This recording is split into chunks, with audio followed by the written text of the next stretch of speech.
Our special guest this evening for night 4 of our Kwanzaa special is none other than Horace Allen, who is going to help us talk about Ujamaa.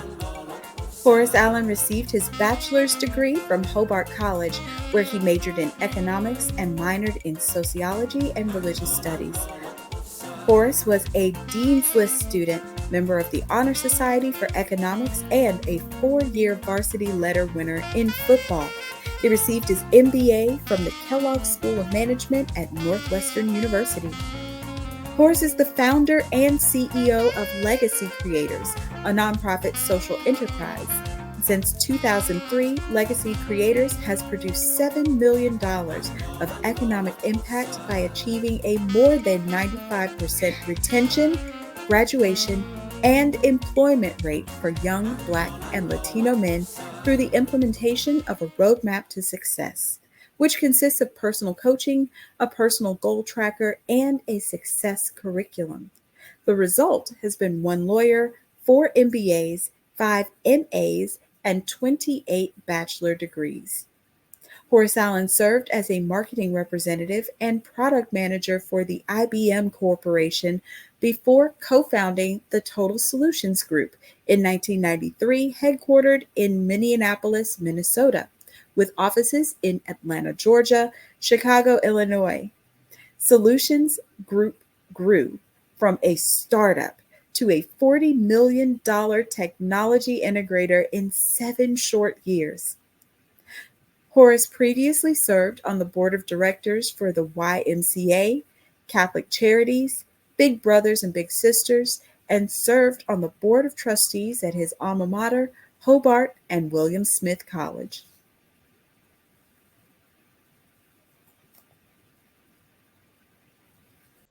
Ladies and gentlemen, please give a warm reception to my friend, my colleague, Mr. Horace Allen.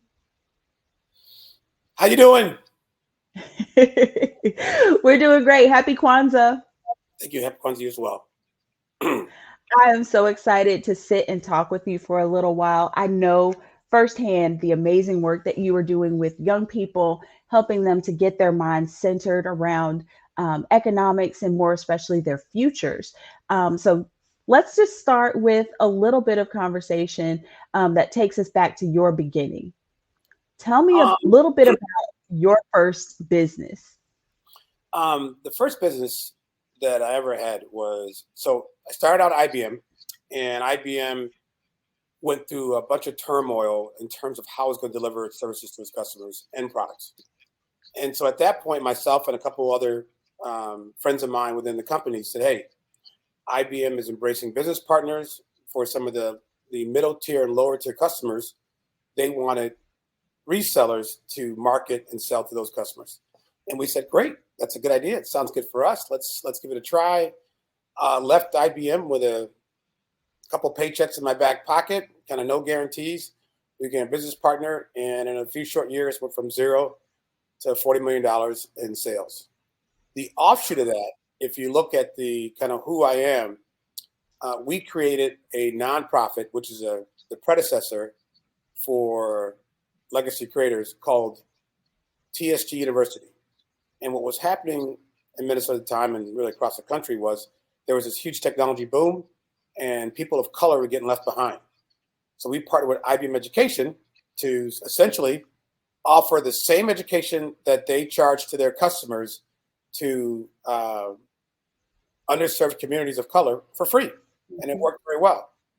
So that was the first start of my business, and it was fun, it was exciting. And then this is the kind of the follow-on to TSG University. I love that. And it seems to me that we are still living in a digital divide. We still have Black and brown folks in our communities who are being left behind because they don't have the technological resources to just jump on a computer and knock out this, that, or the other.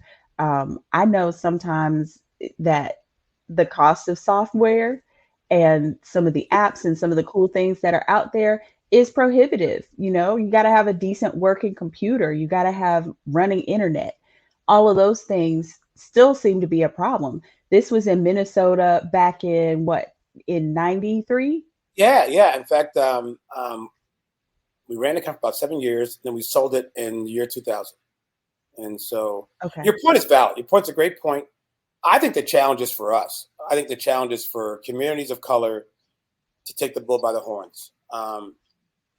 If you're a young person and you're watching this, and even a parent of a young person, if you're waiting for someone to come along and take you by the hand and walk down the road, it's not going to happen. I think you're kidding yourself. In fact, what I'll tell you, that the one really good thing about the Supreme Court decision, where it pretty much did away with the ability to use affirmative action in admissions, is that it changed the game. It said that we're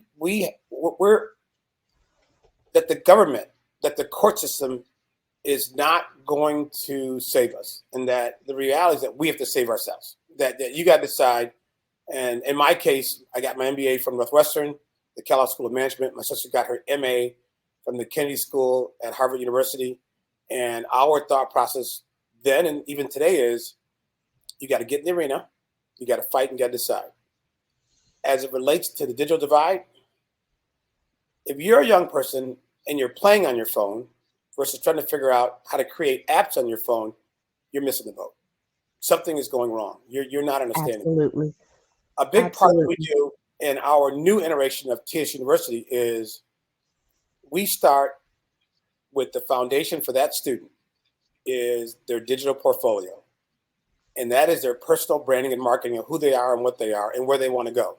So they end up as a real live breathing entity that goes out to the marketplace and interfaces in a commerce environment as a participant who's in it to compete and to win. I like that last part, to win. Yes. You know, a lot of kids are competitive, but you come out as a winner. That says something. I really appreciate that you walked away from IBM and you had to take a risk. You had to take a chance. Tell me a little bit more about where that entrepreneurial spirit comes from for you. Oh, it was scary. It was uncomfortable. There were folks who got buyouts to leave the company. We got nothing because we were told we were a valuable asset. Oh yeah, there were folks who got a 1-year buyout, salary, benefits, and me and my partners got nothing because we were told that we were valuable assets and that they weren't going to pay us to leave the company. And we decided anyway, you know what? We're going to go roll the dice. And it was tough. I mean, it was, oh man, you don't know poverty until you go and become an entrepreneur and you're living not even paycheck to paycheck. You're living hand to mouth. I mean, you really are trying to acquire customers, get the order, fulfill the order, and then you got to get paid. And so the bad news about us is that we never owned a business before. And so we were learning the back office as we kind of lived. We were learning payroll. We were learning taxes. We were learning benefits. We were learning retention. Please learn taxes. Oh, Lord, it was a mess. And so what I tell folks is that you have to make the plunge. You cannot steal second base with your foot on first base. You have to decide, is that something you want to do? And even today's world, right? The manner in which to build legacy creators is that as a normal teacher inside the school district. That is short term.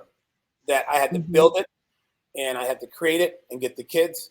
But long term, that's doesn't work, right? Long term, it's time to go out and to do what I did at IBM, which is you built the foundation and now go execute the plan.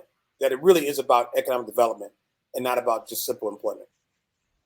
And that's an important distinction to make between the two. As an economist, you understand that there are laws and rules and principles and processes that work. And you know what those things are. So it's not just about, I'm going to go exchange my time for this money and try to pay everything that I owe. It's about building a true system based on economical laws and principles. So, like, help us make the distinction that you just named. What's the difference between like just working and economic development? That if you go to my website, a big part of what we do, and when you walk in, is the concept. I'm sharing the screen right now. Of our goal is we want to convert tax receivers into taxpayers. And so I grew up in a household that was financially challenged. Mhm. I attended Title I school. My mom went to the sixth grade. My dad went to the eighth grade. My dad worked in a foundry his entire life. My mom worked as a janitor at Cross Irving Memorial Hospital in Syracuse, New York. And so if you look at the graphic here, we want to, for those folks, again, Title I schools, to transform those folks receiving the items in the red because of whatever circumstances to the items in the black. when Mhm. the items in the black, that means you're adding value to society, you're adding value to yourself, adding value to your family, and that's kind of our deal. And that if you lose that understanding, then I think you can easily be caught up into the proverbial term as a cycle of poverty. And it's Yeah. real because Mhm. if all you know is the red, then that's all you know. I mean, it's pretty hard to convince somebody of the value of a lobster or a fillet when they're very much accustomed and they're happy with a hot dog and pork and beans. Mhm. But once they touch that cuisine, that fine dining, they can never go back. In fact, they will refuse to buy a can of pork and beans. Hot dogs are reserved for baseball games and football games, and so that's kind of our structure. And you come back down and you keep going down the our website. It really is about that roadmap success. It really is about helping that young person do what myself, yourself, and a bunch of guests have done, which is Mhm. understand what will it take to connect the why, and the why is why are you doing it, right? If I tell Right. me why it is this is happening, right? Tell me how to do it, and then tell me if I understand the why and I actually do it, what will be the result? And we call those successful outcomes. And that's incredible for us. That's a huge deal. And so for us, it's been a heck of a road. As you can see on the screen, our website is very informative, and we've had really, really, really good success here in the Triangle. And now it's time to kind of branch out and move beyond the structure in which we are acquiring talent, acquiring students, um, doing our baseline branding, and now marketing to actually going out implementing across the community versus school based. And so just go to the site, legacycareers.org, everybody. You can see some cool stuff here.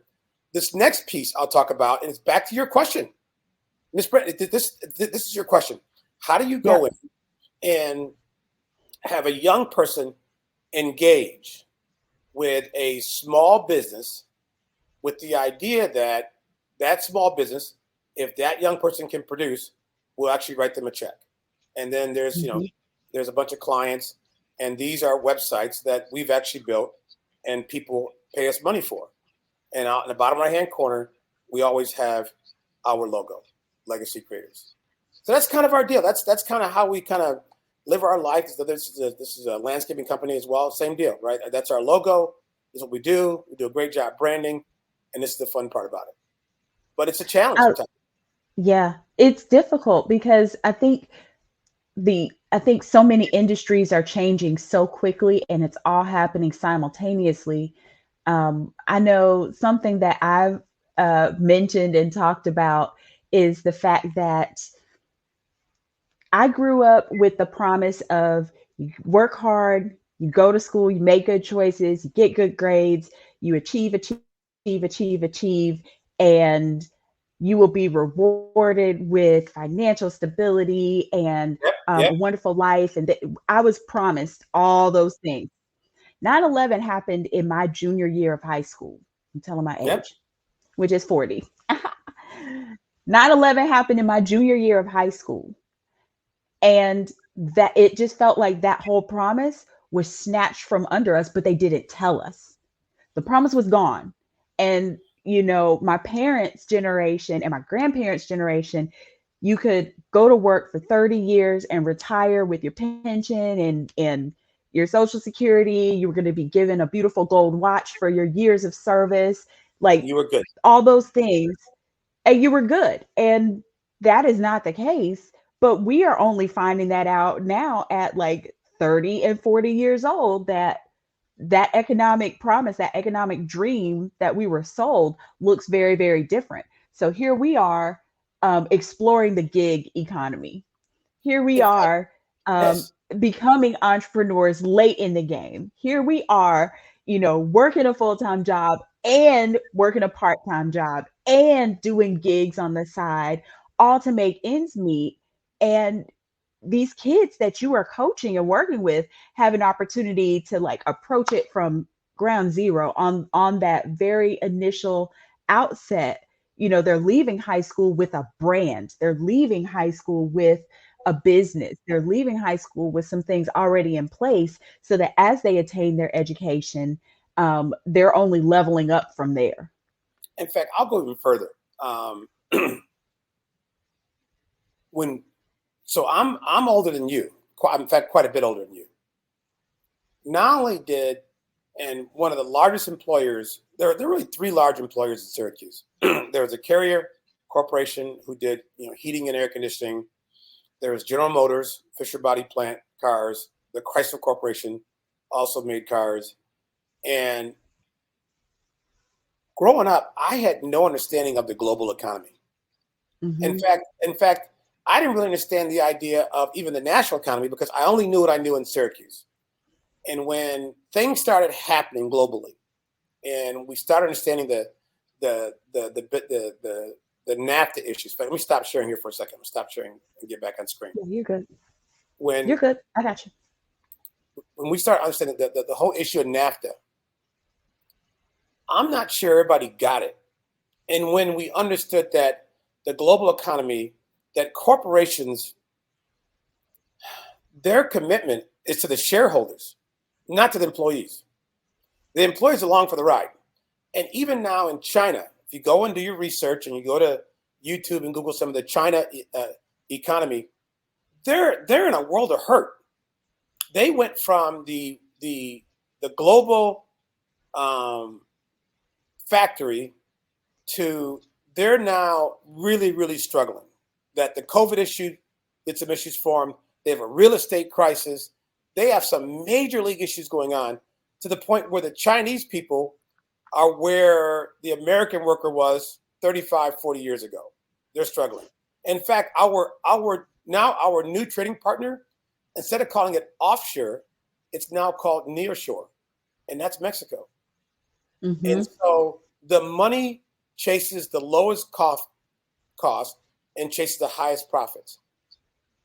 I think as people, again, when you go back to the Kwanzaa principles, as people, we have to accept that for ourselves, that we want to Hmm. pursue the lowest cost for our family, save the most money, but produce the highest profits for our family. We want to maximize revenue, we want to minimize expenses, and we want as minimal debt as possible. And that debt should be in the home that you own. And so Hmm. when we as people start thinking like corporations and start putting ourselves and our families first, that's when you win. I mean, I love teaching, but this is it. This is my last year of full-time teaching at one place. This is the last year. I'll teach 3 courses in a building. It really is going to be myself and implement traders. It'll be me teaching at multiple sites or changing the paradigm, Okay. because it's not about a school district or about a school. It's about what is best for me and the community I serve. Hmm. That's the issue. And so, yeah, no, you're right. There's no gold watch. There's no pension. In fact, it's where we find out that the pension funds have been uh, poorly managed. Is Squandered. yeah, squandered. Squandered. In some cases, actually, stolen from Wall Street evil barons who in some cases don't even go to jail. right? Right. The mortgage crisis, we had a financial meltdown and nobody went to jail, right? The one-offs are guys like Bernie Madoff, who actually ran a Ponzi scheme. That's why he went to jail. But if he was in the mortgage derivative business doing almost the exact same thing, he would have faced no jail time. So again, it's again back to my website. For us, it really is, how do you go in as a stakeholder in the community and really talk to young people about their conversion, because it's Title I, right? Title I, by definition, is 80% or more free and reduced lunch. Yep. Those, if you look at our cafeteria, those are a lot of tax receivers who go home to Section 8 homes, and some folks live in trailers. It's really a tough environment. They have to see themselves as an economic entity in of themselves, and when they do, what they find out is they're relieved, right? That they take some power back. It is. They take some power back. Yeah. Yes. I mean, it's bizarre. I remember my sister and I finished Kellogg, so I'm done with Northwestern. And my sister at that point, she's applying to Harvard. And she has her schools all narrowed down. And she said it. She said, Horace, my job is to be an economic powerhouse. That's my job. However that is. And in some cases, the economic powerhouse may be her as a catalyst in the community and not as necessarily her as her own personal income. But she said it, that I'm going to go and understand public policy and how we can go in and affect our community in a positive manner. And she learned a lot. I mean, that was a great program. She taught me stuff that was really, really cool. And that's where we are. And so that's why, it's my last year, in the school all day long. But it's better for me, better for my kids, better for the community, people we serve. And as you saw on my website, it's incredible. In fact, let me share one more time screen. Absolutely. Just talk to my kids for a second. Just talk to my kids and just show you the stuff that they've done from a standpoint of their digital portfolios. And so here is, I'm going to go to Ryan Johnson. She's an artist. She's a varsity cheerleader. She is top of her class, awesome person. And building something like this provides her with a one-stop environment for college admissions, college internships in the future to go to and assess her ability. Another one is Ellen Williams, right? Ellen Williams is third in the class at South Carolina High School. And same concept, right? That she is a powerhouse. She is a young person with skills. Here's her resume. Someone could look and analyze who she is, what she is. And then this is just cool stuff that we do. This is the stuff that we do. Another senior I have is Narachi, who's another awesome kid, tops in her class, 4.2, 4.3 GPA, just some really, really cool stuff. And this is what it's all about for us, right? How do we help a young person? We get back to the issue of how do you go from a tax receiver to a taxpayer? Well, one of those key items is personal branding and marketing. And that in a lot of ways, it becomes addictive. That the more they do, the more they document, the more they want to do. And that's what we want.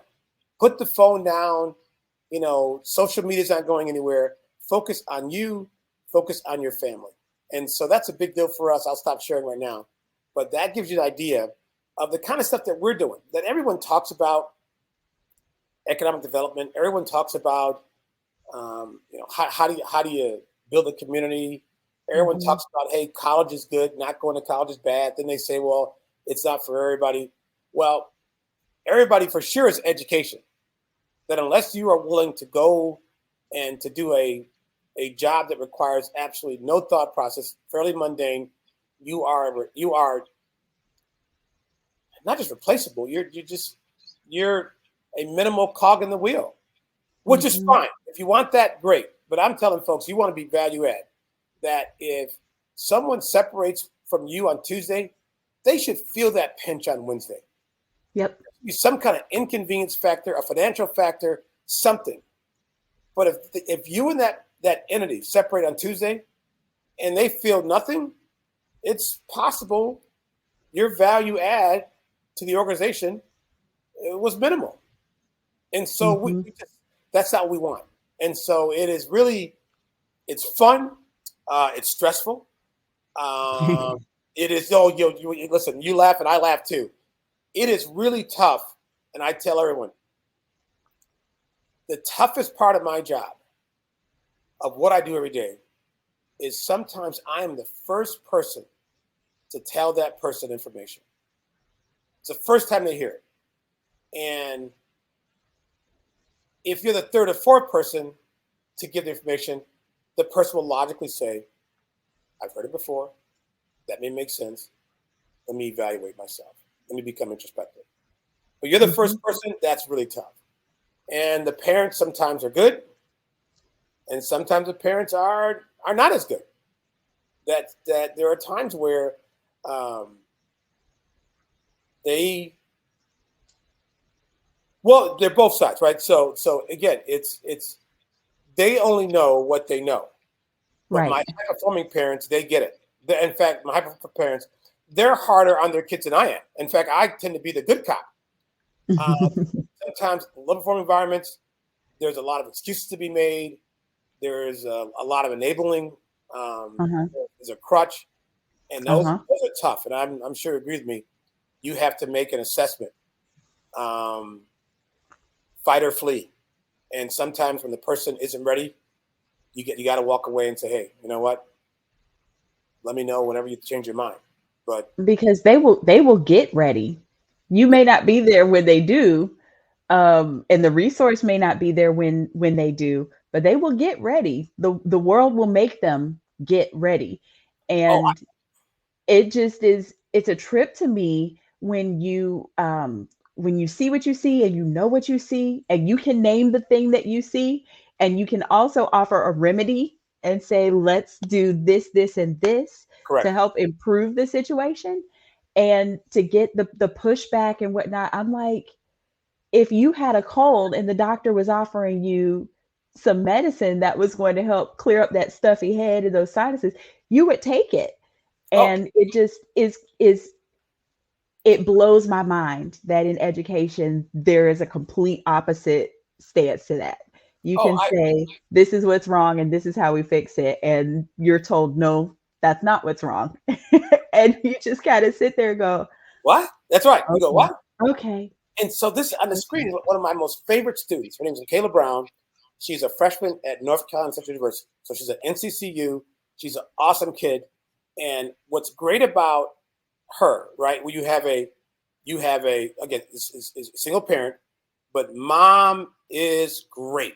Mom and I are on the same page, and we are helping to raise this young woman as a team. We are a team. Michaela has bought in. She just got an internship at the University of North Carolina, Chapel Hill Hospital. She's awesome. And I thank God every day, because when I get down and I feel like, folks aren't necessarily as focused as I'd like them to be, I can pick the phone up and say, hey, Michaela, say, hey, and she'll say, Mr. Allen, be as patient as you possibly can, but at some point you got to move on. And this is her stuff. And she's just a great, great kid. I mean, just. Now, Alan, I can't see her stuff. So scroll. I've got the economic development page. All right, hold on here. Okay. So maybe let me stop sharing and let me see if I can't. All right. So let me come back here. And let me present again. A share screen again. And Michaela Brown. Here it is. You see it now? Yep, I'm pulling her in.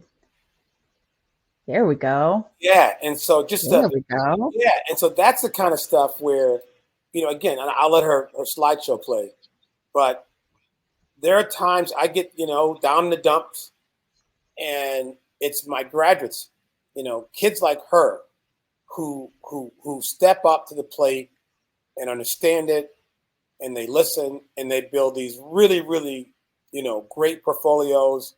If you look, and we have for her her awards, her scholar. I mean, just it's phenomenal, right? I just click on her awards. This is all and I tell my kids, right? You got to build your library, and this is all the cool stuff that she has done. In fact, this next one here is she is a certified logistics technician, one of 3 in the history of South Gardner High School to pass the exam. So just again, so just tell me a little bit about what that actually means, because I know there are people watching who are going, well, that's nice. No, yeah. They need to understand how big a deal that is. Oh, it's okay. All right. So logistics providers here in the Triangle, which Triangle has multiple highways going through it.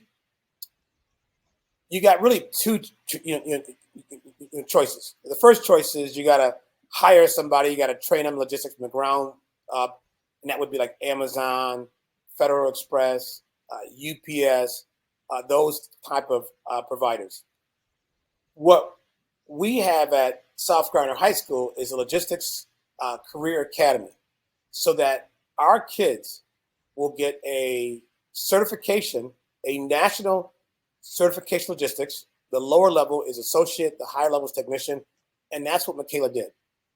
That her and only 2 of the kids did it, and it's really kind of cool.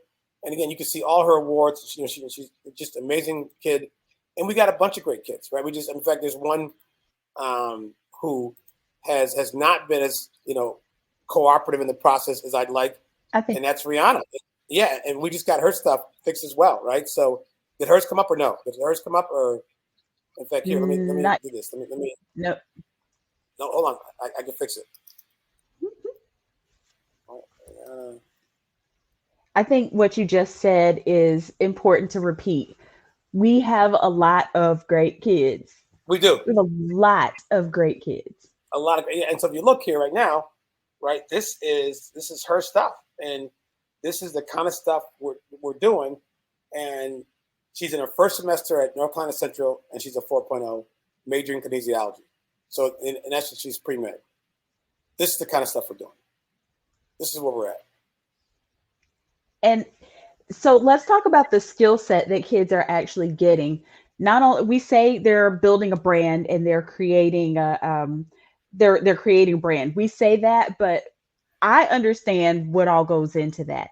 I understand that you have to learn web design. I understand that there's marketing, that there is a little bit of logistics. There's all kinds of things that those skill sets touch on. So talk to me a little bit about like what the skill sets are that these kids are actually learning and walking away with, because I know there are skill sets that, folks my age and above are paying people to take care of. No question. In fact, talked to a really good friend of mine, Darren Price.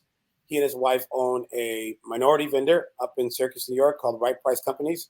Same concept. And so our kids, I have my standardized North Carolina text I have to teach. You just, by law, you got to teach it, and here's your final exam. But in addition to that, what I do is something called Design Studio for their career. And the skill set you have to learn is you have to learn how to go and start from scratch. In this case, it's, we use Square, and you're going to build your portfolio. In that, there's some base ingredients. You got to build a resume. Building a good resume takes about a week. The bio takes about half a week. You have to learn design. You got to learn schematics. You got to learn social media from a standpoint of how do you present yourself to someone who's never seen you before. You got to learn flow. You learn placement of yourself as a product inside your brand. You have to learn kind of menu management, and that how would a outside person, how would Google come to your digital portfolio and assess you as a candidate to work for their company? Yep. Do you make it easy for them to understand who you are? And you would say, God, that's so easy. That everyone knows. No, I got people in my class who refuse to do it, who simply won't do it. They're not going to do it. It's just, it's not, I can't make it part of the grade because It's not part of the curriculum, right? It is an adjunct. It's an add-on, and that's Mm-hmm. unfortunate. But it is. I mean, you really are. You're fighting on one end traditional American Horatio Alger capitalistic values versus values in a community that I don't want to say dysfunction, that's overused, but certainly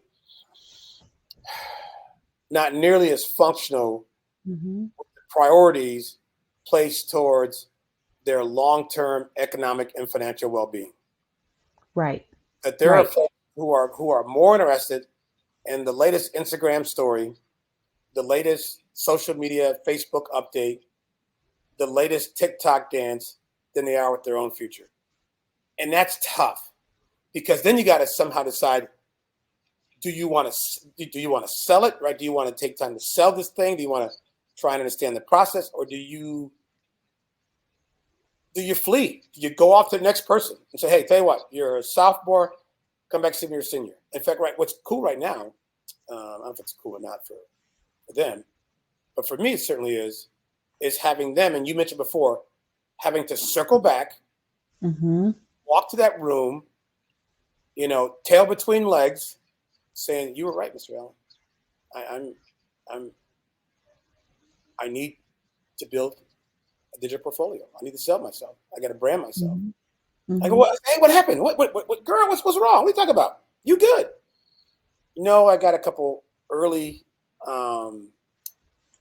application rejection letters from some colleges I wanted to go to, and I realized that I want to appeal, but I want to appeal not based on wording. I want to appeal based on adding value.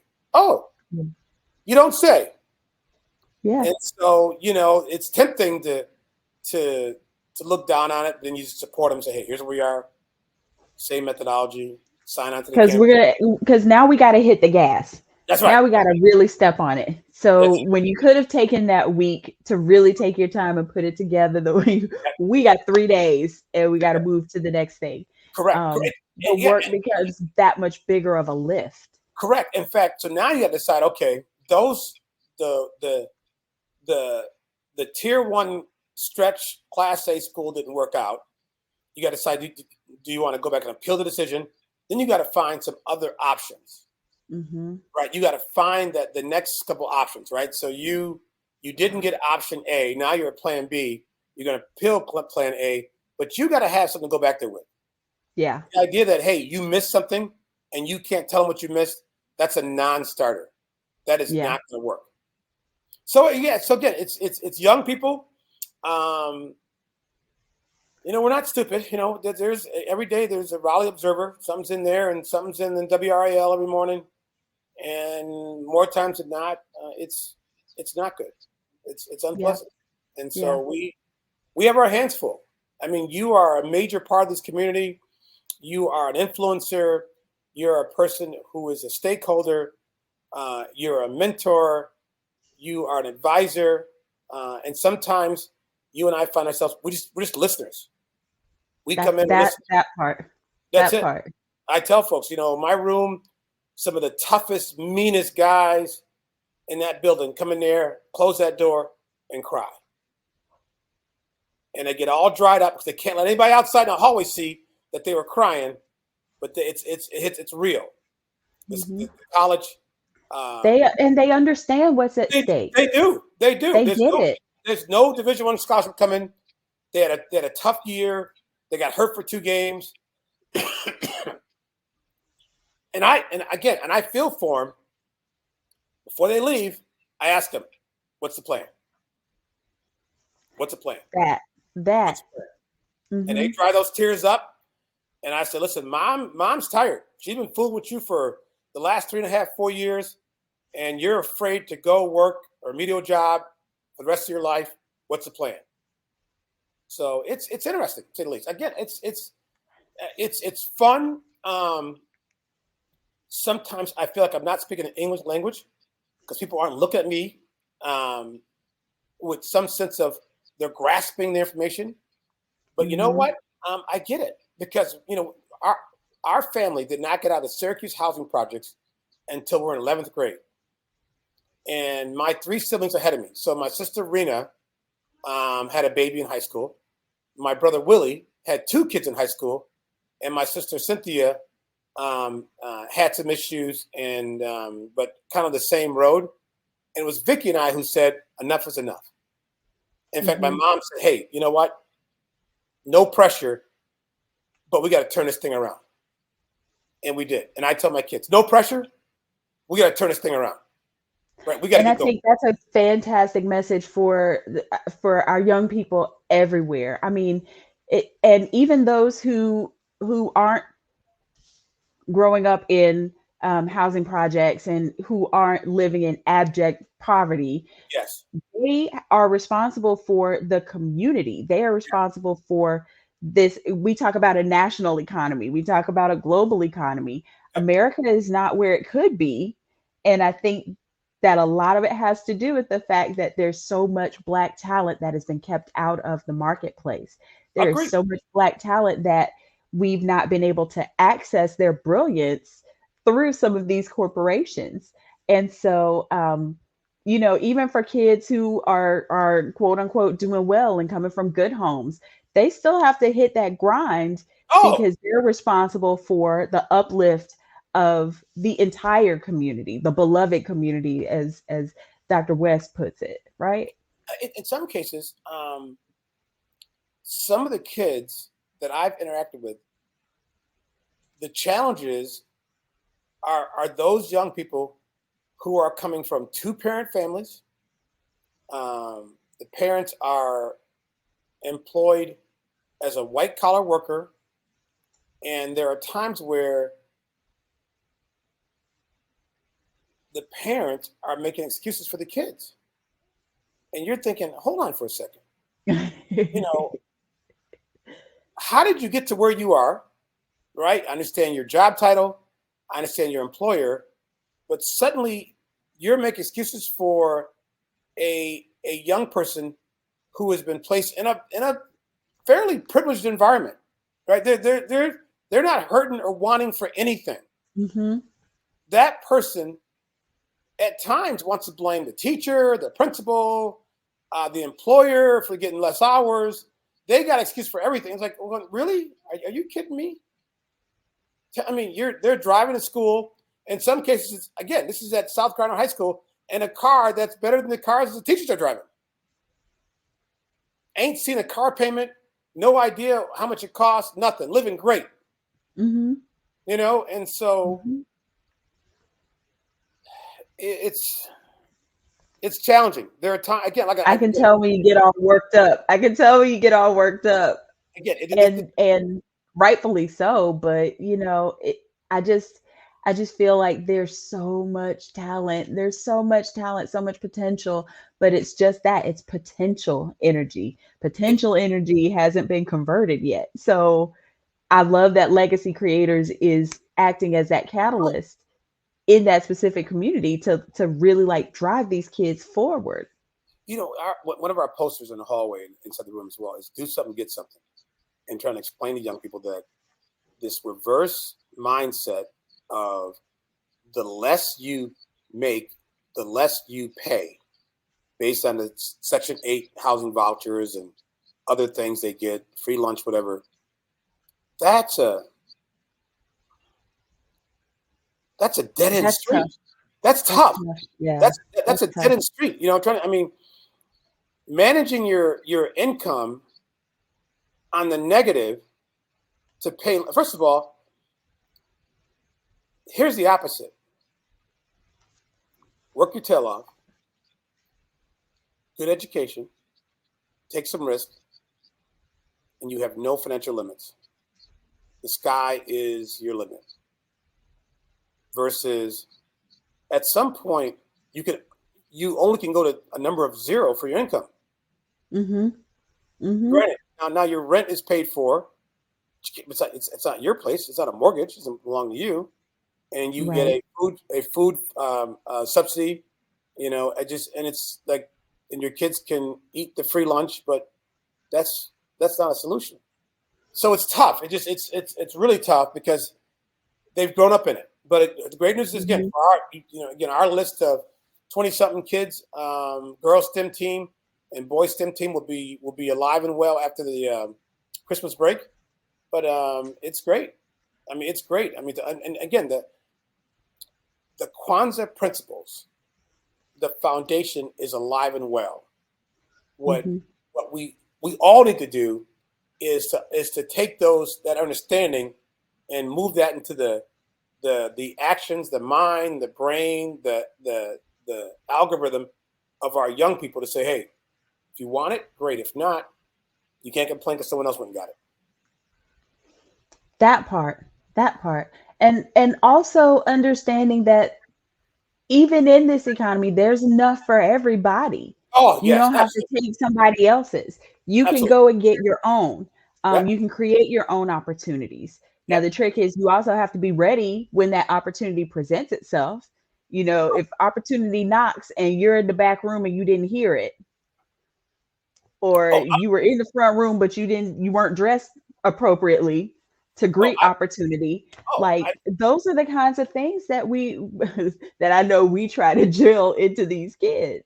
And even ourselves, right? That 2024, the Horace Allen Legacy Creators Roadshow will be on the road.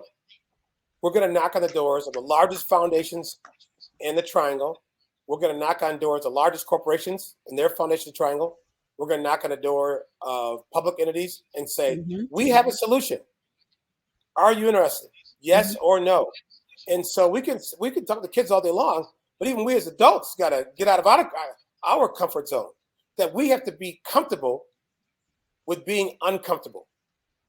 And that's where the magic happens. That's the secret sauce. And so it works both ways. I mean, again, I tell my kids, this is my last year teaching 3 classes in one building. I can't do it. It's over. The party is done. And I got to get out and take all of their hard work and say, hey, now let's support our kids. And I tell them, I say, hey, a big part that you are going to do that is going to work well for you is you're going to become a peer mentor to a young person in high school and middle school. I can say it, you can say it. As far as the receiver is concerned, they have to hear it over and over again, but we're older. But when you have a 19-year-old or 20-year-old that is a sophomore, junior in college, and they say, hey, bro, check it out. That's what you got to get done. That rings, Totally different. Oh, totally different. Get in the totally car. Different. We're going to a football game. And what they hear all night long is grades. How you doing? Focus. What's your time management plan? Where you going to apply? When are you going to apply? You're doing early admission. Yeah, I mean, that's a whole different game. And as I tell everyone, we have to compensate them very well because what they're doing is they're adding value no one else can add. That's right. No one. That's right. Because the adults, as far as some of the young kids are concerned, we're just a group of idiots in their way. We don't know nothing. We don't know nothing. What we know, right? And so that young person, again, I'm going to the market with a comprehensive community engagement solution to connect the why, the how to successful outcomes and document it and portfolios. And so when our kids apply to college, man, good things happen. That's it. That's it. And it's so necessary. There are so many places that need specifically this kind of assistance because it's rare that you have somebody who fits in the pocket that you do. It's very rare that you have someone who's got the experience base from corporate and from education, who's got the experience base that comes with an MBA, an actual whole real tangible knowledge base of learning in economics. It's bizarre, right? Folks, that if you don't have experience of an employee and being an employer, and I tell folks, you have no stress until you have a payroll of $1.5 million every 2 weeks. That's $3 million a month that you have to make. In fact, if you miss a payroll, you have a problem. Your best employees, they're gone. Unless you're in some deep, dark recession, they're gone. So you can't miss. And so you have no room for error. You have a lot of padding in your cash flow. You manage everything. In fact, you will give up margin for a customer who pays on time. The game is just, it's a different deal. I'm telling you, the perspective is great. And I get it, right? My days of teaching 3 classes because again, it's mission accomplished, right? I got the kids Right. in good Gold shape. star. Yeah, that's right. We built the brand. Now let's go execute. Now let's go convince a bunch of foundations, a bunch of corporations, we're your guys. Count us in. And if we do a great job, support us. And if not, you should throw us out. If we're not any good, we should tell us, hey, we'll get out of the way. But that ain't gonna happen. I think it's not. It's not. That one threw me for a loop because I'm like, yeah, no, but it works. That's right. No, but it works. We've talked a lot about changing these kids' lives, but you've named this legacy creators. So it's about more than just this generation of kids. It's more than about these kids that we see in the high school every day. This is building for them. This is for building for their children and their children after them. Let's talk a little bit about what it really takes to build Black generational wealth. First of all, it's hard. I've not done it yet. So it's really, really hard. No, it's good. But you're the first generation, though. That's it. Exactly. The first generation. In fact, I told you, I mean, there are so many challenges. There's so much work, and that you have to treat it for what it is. It is work. Mm-hmm. It is a task of astronomical proportions. It's real. The legacy part is saying that, hey, your job is to be a bridge builder. That you're that first generation student. You got to love that. You got to love that challenge. The idea that you're going to come home and at some point, all those people who love and support you are going to get an invitation to your graduation for a bachelor's degree. That your younger nieces and nephews they get to a college campus, they don't even know what it is.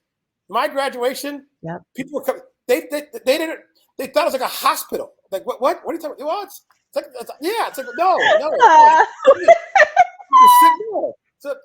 What are you talking about? It's like what are you? Yeah, but again, if you don't know, you don't know. My sister would come to visit me at Hobart College. This is in Geneva, New York, and we wake up and we go to breakfast, and after the first night she's there. So again, this is my first year in college as a freshman. She's a sophomore in high school. And after one weekend, she said, "This is for me. This is my deal. There it is. This is my deal." And so the fear sometimes you don't know what you don't know. But once you know it, it's really hard to convince somebody, "Hey, let's have a dinner tonight. We're having hot dogs." What? Terrible idea. Right, but hey, again, if you're grilling outside, whatever you have, but the idea that that you're going to live on, and we did, on hot dogs and bologna. I mean, it was a tough existence. When my dad's working overtime, life was great. He's getting time and a half, double. It was great, and when he was laid off, it was tough. Unemployment insurance wasn't going to do it. It was a really tough deal, and so he would tell us, "You don't want to live like this.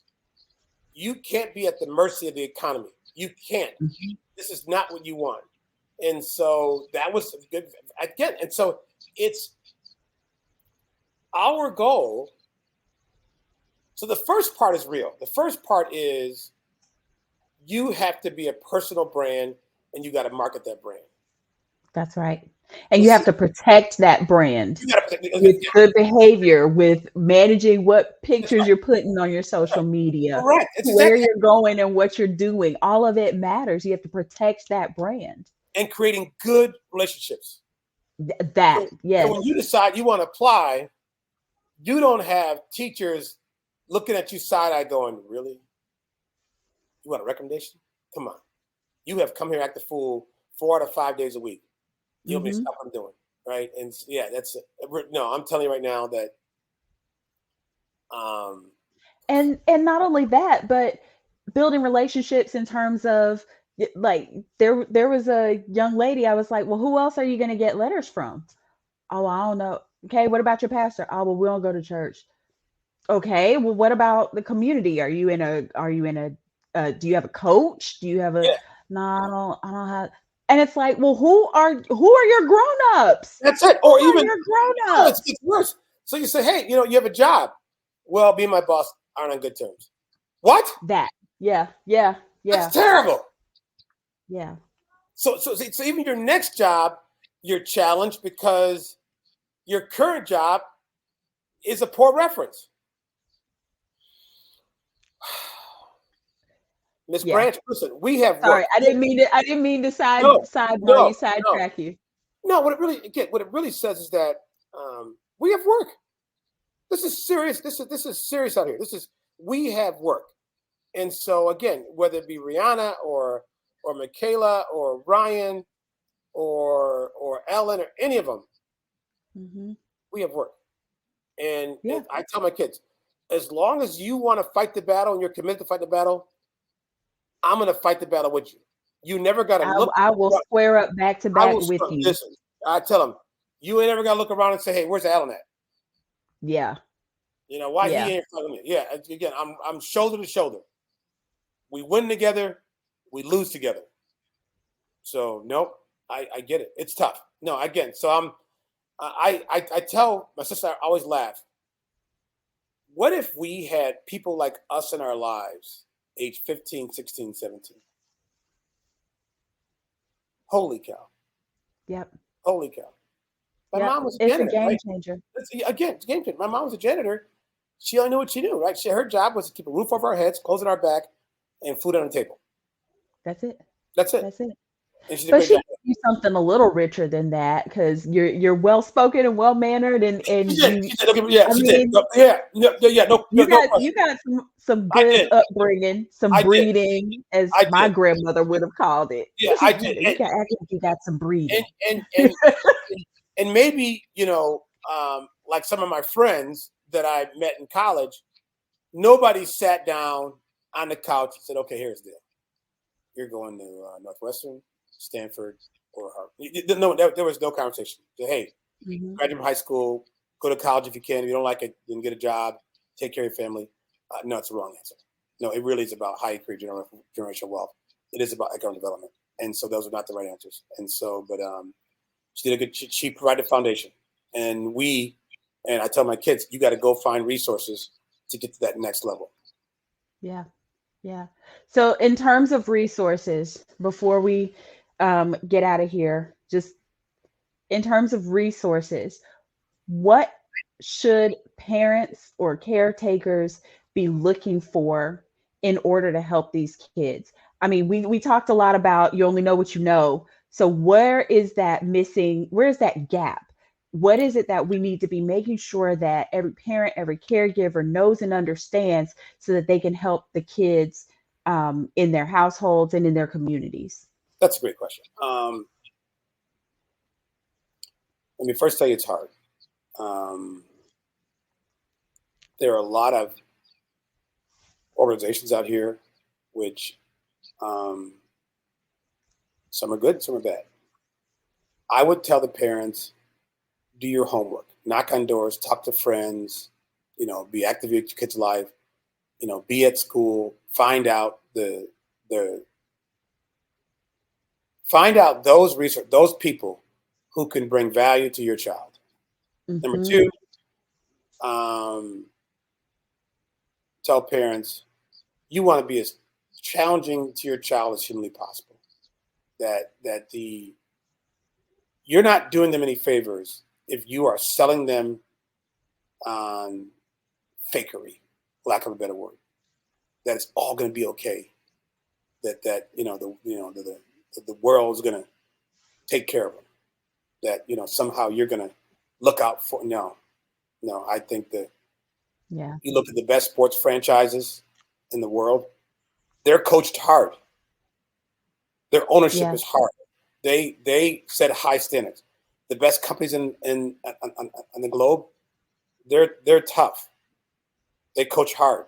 Apple pays well, but Apple demands a lot of their employees too. And so Google, they make a lot of money, but you know what? You're gonna work some long hours at Google, long hours at Tesla, long hours at Apple, long hours at Nike. You're in a sneaker business, clothing business, but Nike's gonna demand excellence. And when you stop demanding excellence, when you're a parent or a child looking for resources and you're looking for a deal, ain't gonna be no deal. Mm-mm. And so that's the hardest part. They're looking for a deal. A lot of young people and parents, parents are not let them off the hook. I'm not. No, I. In fact, again, sometimes the challenge isn't the child. The challenge is the parent. They want to sell these kids on something that's not true. No, and in fact, the hardest part is explain to parents. You get to college, you have no role. They get to college. You are barred. You are no longer part of the equation. You can helicopter all you want. That professor is tenured. That professor is well written, well published. The sooner you can let go and say, hey, if you think you're never going to have a challenging professor or a challenging boss and it's all going to be okay, you're lying to yourself. You're absolutely lying to yourself. And so that's the hardest part too, right? It really is, there's an old saying, it takes a village. It takes a village. Yeah, it does. It does. That's come up a couple of times. That's come up several times. Yeah, it takes a village. And everybody got to be on board. Yeah. And if not, you can take your punches and, kick folks in the kneecaps and, pretend. But I tell you what, if you aren't a cooperative catalyst in the equation, it's hard to achieve success. Absolutely hard. Yeah. Yeah. And we don't need more hard. That's right. We've got plenty of hard coming from the world. We got plenty of difficulty coming from outside. If we can do everything we can to prepare well and to prepare these kids well. I also think one thing that I want to touch on is that it's critically important for these kids to see us continue to learn, continue to struggle, continue to try new things. We were talking a little bit before we clicked record about this broadcast being a new and different challenge for me personally. But I think about it and I'm like, okay, but the skill set that I'm walking away with, I can do this, I can do that, I've learned so much just in a couple of weeks managing all of this. And I think that if our kids don't see us continue forward in the manner that we're pushing them, it's easier for them to say, well, you're not doing it. Why do I have to, I don't want to do it. It's so easy for them to just brush it off. Thank you for bringing it up. The continual learning process is for everybody. The other piece is that we have to have it, right? That you're going out, you're knocking on doors. This is your initiative, and you're finding people to help tell the story from different walks of life. We have to have this. There's got to be a voice. There's got to be a means by which to tell the story. And I'm going to raise my hand for the other folks too. No one is by any means saying they're perfect. In fact, I'm one of the most imperfect people in the world. But I tell you what, though, I'm working every day to get better. Every day. I'm going to fight like a son of a gun every day. Get up in the morning. It's at 4:18, 4:19 every morning. The body clock goes off, and I'm on the way, and I'm moving. And it's early mornings, it's long days, it's hard scrabble along the way. You miss lunch. Oh yeah. Lunch, what's that? What's lunch? Lunch, right? A million things flying at you. The schedule's different. It's here, it's there. But the thing that's consistent is you got those kids, you got those babies looking at you like, okay. Like I said, 2024 is going to be great. We're going to go out and knock on doors, hit the road, make some conversion plans, change the entire mindset. We're ready now. It took us a long time to get here. It's 3 years. We took some lumps, but we're now ready. Yep. Yeah. I'm not going back to the old paradigm because we're at a point we got to launch. The community needs us. The kids needs us, and we're in great shape. I love it. That's a fantastic place to press pause because there's no stop to this conversation. There's I no agree. end to this conversation. We're going to press pause right there. And I want to wrap up our time together with one more question. This is the question that's been sort of popping up every interview, and I want to get your thoughts on this one as well. Tell me a little bit about what living Kwanzaa as a lifestyle looks like for you. We're here for these 7 days. We're streaming. There's all this content out, when the fruit and veg has been eaten and when the corn from the table has been, boiled and buttered. What is it that we take from Kwanzaa and move forward through the remainder of the new year with? That's a great question because if you follow the pathway of the most successful people, what they say is it's sort of like health, right? That healthy living can't be the latest fad. It's got to be a lifestyle. And that Mm-hmm. living Kwanzaa can't be, every 7 days, I go through the motions, I check the boxes, I'm good. It's got to be a lifestyle. And that it has something inherent, indigenous to who you are for it to work for you. In fact, if you do that, it will, in fact, work for you because the foundation is so solid. And if you can do that, even if you don't understand all the parts and pieces, even if you don't understand the pronunciations of words, if you can treat it as a day-to-day lifestyle and what it means for your community as a whole, that's what it looks like. That's it. Without even knowing it. Unbeknownst to you. Unbeknownst to you. If you can do that, life is great. But again, if you make it a fad and you're hearing that and you're doing it, I got to go and check this spot. No, not going to work. Nope. Consistency. I love that. That's another theme that's come up. And with that, I want to thank my special guest here on night 4. Thank you. For Ujamaa, as we talk about cooperative economics. I've got my good friend, my colleague, the CEO and creator of Legacy Creators, who is changing these kids' lives. He's changing these kids' futures and building stronger communities in the process. Thank you so much for spending some time with me today. Happy Kwanzaa. Same to you. All right. Take care. Bye-bye.